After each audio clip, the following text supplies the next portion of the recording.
जय श्री राम। आपका रामचरितमानस में स्वागत है।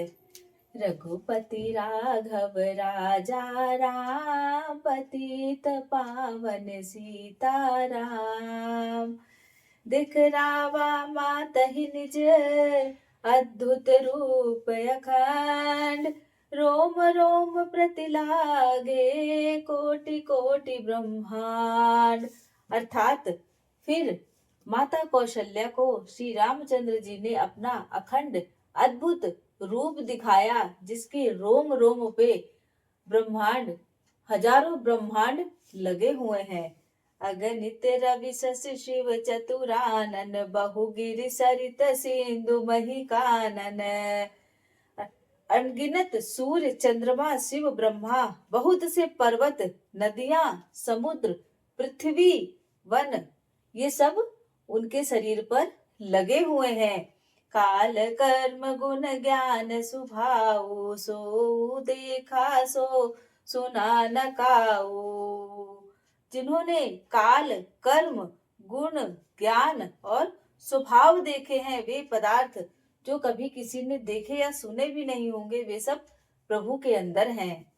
देखी माया सब विधि गाढ़ी, अति सभित जोरे कर ठाढ़ी। और माता कौशल्या वहां पर खड़ी होकर देखती हैं कि किस प्रकार माया हाथ जोड़कर भयभीत होकर प्रभु के आगे खड़ी हुई हैं।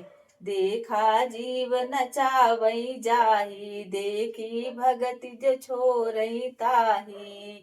जो जीव को देखा, जिसको वह माया नचाती है, और वह भक्ति को देखा, उन्होंने माता ने वह जीव देखा जो माया जिसको नचाती है, और माता ने उस भक्ति को भी देखा जो उसी जीव को छुड़ा देती है। मतलब माता दोनों चीज देख रही है, माया को भी देख रही है और भक्ति को भी देख रही है।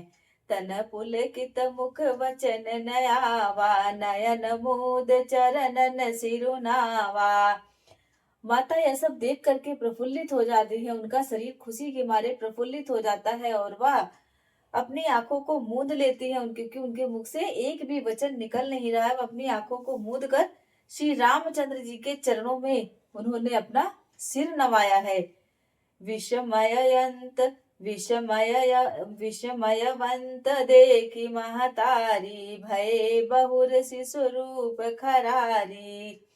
माता को बहुत ही ज्यादा आश्चर्य हो रहा है, वह आश्चर्यचकित हो गई है यह देख कर कि खर के शत्रु श्री रामचंद्र जी बाल रूप हो गए हैं। मतलब पहले उन्होंने अद्भुत रूप दिखाया इतना बड़ा विशाल, और फिर वह बाल रूप में हो गए हैं। स्तुति कर न जाई भय माना, जगत पिता मैं सुत कर जाना।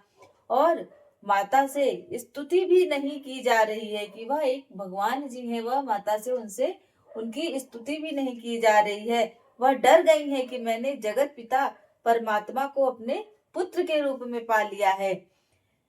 हरि जननी बहुविधि समुझाई, यह जन कतहु कहसी सुन माई। वह कह रही हैं, मतलब वह अपने मन में सोच रही हैं कि श्री हरि ने माता को बहुत प्रकार से समझाया बुझाया। हे माता सुनो, यह बात कहीं पर आप कहना नहीं कि आपके यहाँ श्री हरि पुत्र के रूप में जन्मे हुए हैं। धन्यवाद।